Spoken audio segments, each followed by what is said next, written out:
What's it going to take to save Rainbow Six Siege's awesome Indian community that has hundreds of teams actively participating in the existing events? Pretty easy, right? More tournaments. Today we're going to take a closer look at it and some more. Rainbow Six Siege's rising demands for tournaments in India. Fnatic's official announcement about the roster. Valorant's official release date. It's sooner than you think. Fortnite's insane new partnership with Christopher Nolan. And finally, Garena's fight against cheaters in Free Fire. My name is Rahul Induja and we're bringing you another episode of Esports This Week powered by Global Esports.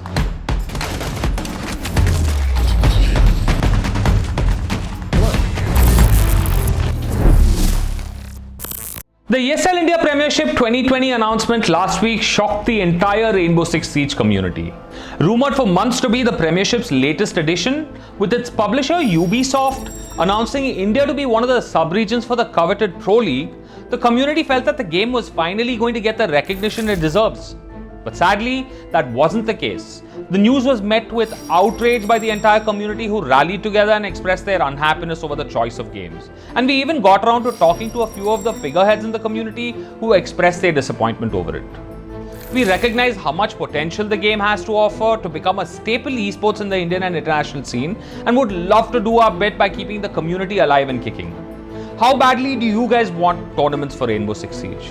Let me know by taking the poll and sharing this video with all your friends who play the game. Who knows, maybe we'll host one.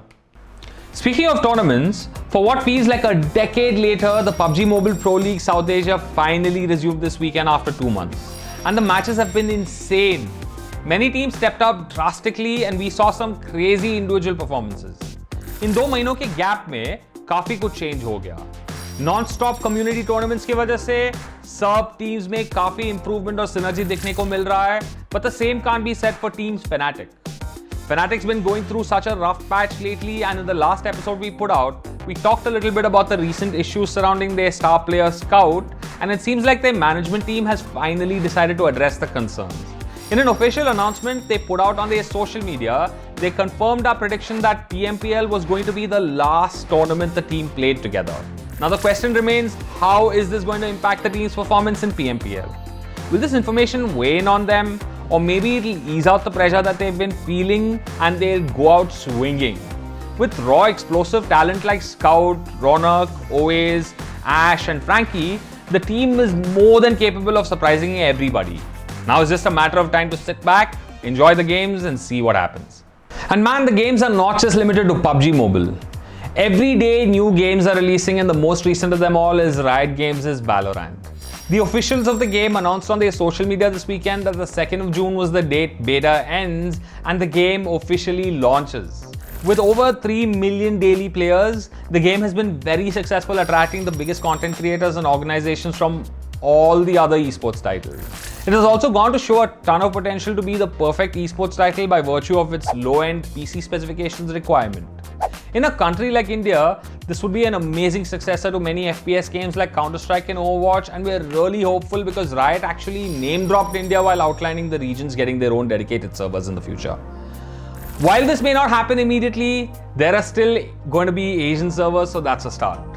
With the amount of top-tier organizations picking up rosters, the demand for tournaments has been at an all-time high, most recent of which was South Korean organization P1's Invitational in partnership with Nerd Street Gamers, which boasts of a $25,000 prize pool.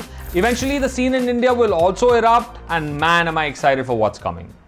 Epic Games' Fortnite is infamous for their path-breaking approach to evolving their games. But what I'm about to show you guys is actually unimaginable. On the 21st of May, Fortnite managed to create the perfect drive-in experience in their new party mode to showcase the trailer of Christopher Nolan's newest movie TENET, an eccentric time-bending thriller. What's more, after the trailer, the protagonist John David Washington, who appears on screen, talks about his insights on the trailer. After Fortnite's last tie-up with director J.J. Abrams of the Star Wars fame, this has been a fantastic metric for Epic Games to work towards. The entire experience has been met with praise from the community, and in a time when everyone's confined to their homes, Fortnite is working towards creating new ways for people to enjoy watching movies and is helping bring people together. Lenovo over in Singapore has been dealing with a very tricky situation. They've been hosting their all-female Legion of Valkyrie online CSGO tournament, in which the rules are kinda simple. Players need to be on a call with the admins to prevent any kind of identity fraud through either a mobile phone or perhaps a PC to ensure credibility. Now, you're not going to believe what happened. A guy snuck in dressed up as a girl to participate in the $1,000 prize pool tournament. He had a wig on and everything. ये क्या time आ गया CSGO का, इतनी कमी हो गई है tournaments की कि बंदे आज के दिन बंदिया बन के गेम खेलने लगे हैं. A big props to Lenovo for catching him though, because if the mask had not come off, वो तो खेल लेता पूरा tournament. Esports fans on Twitter had a massive field day with this one, and rightfully so, because it's the funniest incident I've ever seen in esports history in a while. While Lenovo has had its hands full with all of this, Garena has had its own set of issues with Free Fire in India. As discussed in the previous episode, last week, over 7 teams were banned. Recently, however, people from the Free Fire community have been messaging us with concerns about our newly signed roster, Bandra 50. At GE, we are all about the well-being of our teams and players, so in an effort to ensure there was no foul play involved, we approached Garena and requested them to look into the matter immediately. Upon which, our worst fears came true. The players were found to be using a modified version of the game, which doesn't necessarily mean that they were cheating, but it's still against the rules. We believe strictly that fair play and integrity trump everything else, and we'll also be working closely with Garena's guidance to help build the community from the ground up and work towards more engagements like tournaments and community scrims for Tier 1, Tier 2 and Tier 3 players. This will help cultivate a much needed structure in the nascent community. A huge shout out to everybody from the community that's been coming together to put an end to malicious activities. You guys are the real heroes.